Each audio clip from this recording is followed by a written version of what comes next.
तब रघुनाथ कहो मुनि पाही, हे मुनिश्रेष्ठ हमें बताओ मैं किस मार्ग से जाऊं। अब ये प्रश्न भगवान का करना कि मैं किस मार्ग से जाऊं और ये न बताना कि कहाँ जाना है, ये बहुत अद्भुत बात है। भरद्वाज जी भी समझ गए कि भगवान राम को जाना कहाँ है।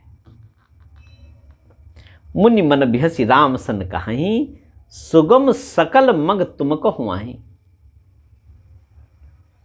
आपको सारे मार्ग सुगम हैं, जिस मार्ग से जाना चाहो उस मार्ग से चले जाओ। और अगर महाभारत में दृष्टिपात किया जाए तो जब युधिष्ठिर ने यक्ष के प्रश्नों का उत्तर दिया तो यक्ष ने एक प्रश्न किया था कि कह पंथा, मार्ग क्या है।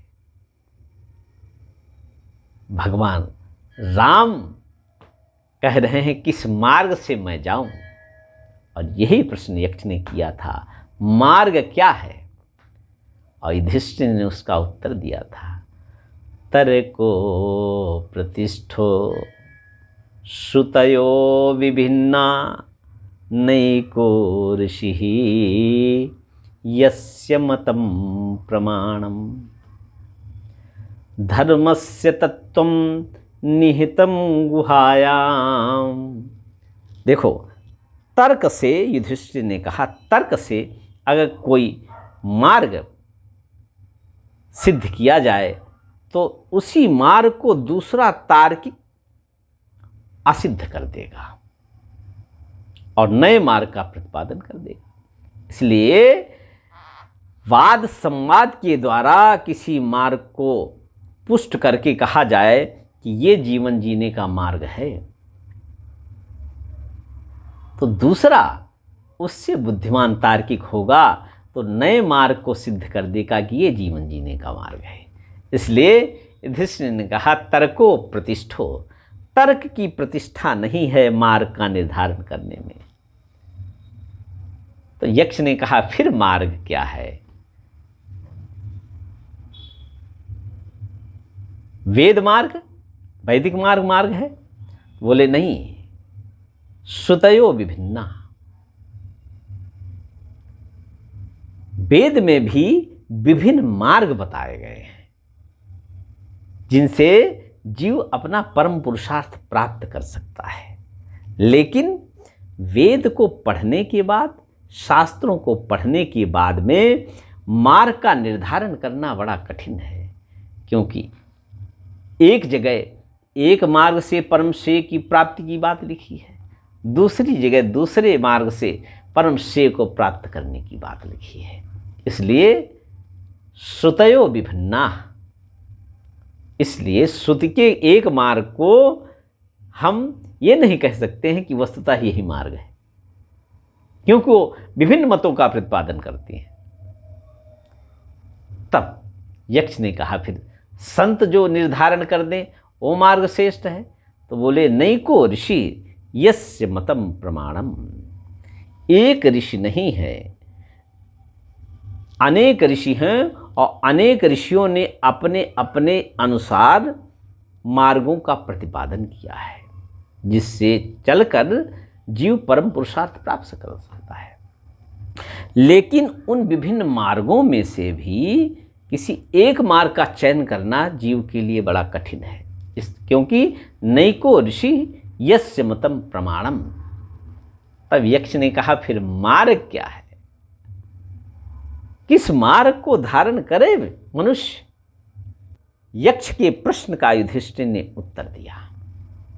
उन्होंने कहा धर्मस्य तत्त्वं निहितं गुहायाम, धर्म का तत्व अत्यंत अंदर गुहा में समाधिष्ठ है, अर्थात उसको पाना बड़ा कठिन है, उस मार्ग को ढूंढना बड़ा कठिन है। तब यक्ष ने कहा फिर क्या कोई मार्ग नहीं है। बोले मार्ग है, महाजनो एन गता सपंथा, एक महापुरुष को पकड़ लिया जाए जिसने अपने मार्ग को सिद्ध कर लिया और परम शिखर पर पहुंचकर बैठा हुआ, ऐसे महापुरुष के चरण पकड़ लिए जाएं और बस उसी को अपना मार्ग मान लिया जाए, वही उस जीव के लिए मार्ग है। अर्थात किसी एक गुरु का आश्रय ले लिया जाए और सारे गुरुओं के मत श्रेष्ठ हैं ये समझकर सबको नमन करें, लेकिन अपने गुरुदेव जो मार्ग बता रहे हैं बस इसी मार्ग पर चलकर मुझे परम श्रेय की प्राप्ति हो जाएगी, यही धारण करने योग्य मार्ग है। और भगवान श्री राघवेंद्र सरकार भरद्वाज जी से पूछ रहे हैं कि मैं किस मार्ग से जाऊं। भरद्वाज जी ने कहा आपके लिए सभी मार्ग सुगम हैं, जिस मार्ग से चाहो चले जाओ। भगवान राम ने ये नहीं बताया मुझे जाना कहाँ है, केवल इतना कहा कि किस मार्ग से जाऊं। भरद्वाज जी समझ गए भगवान राम के वन आने का प्रयोजन क्या है, और वह प्रयोजन था मुनिगण मिलन विशेष बन, सबहि भांति हित मोर। मुनियों से मिलने का ही प्रयोजन है मेरा, और इसी में सबका हित होता है। अब किस मुनि के पास भगवान राम को जाना है, यह निर्धारण करना भरद्वाज जी के लिए बहुत देर नहीं लगी। मुनि बटुचारी संग तब दीन है, जिन बहुजन्म सुकृत सब कीन है। और बोले कि राघवेंद्र सरकार कहाँ जाना चाहते हैं मुझे मालूम है।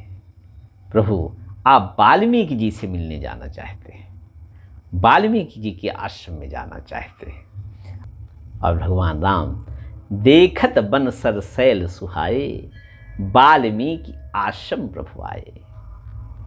भगवान राम ने देखा वाल्मीकि जी का आश्रम अत्यंत मनोरम है। राम दीख मुनि बास सुहावन, सुंदर गिरि कानन जल पावन।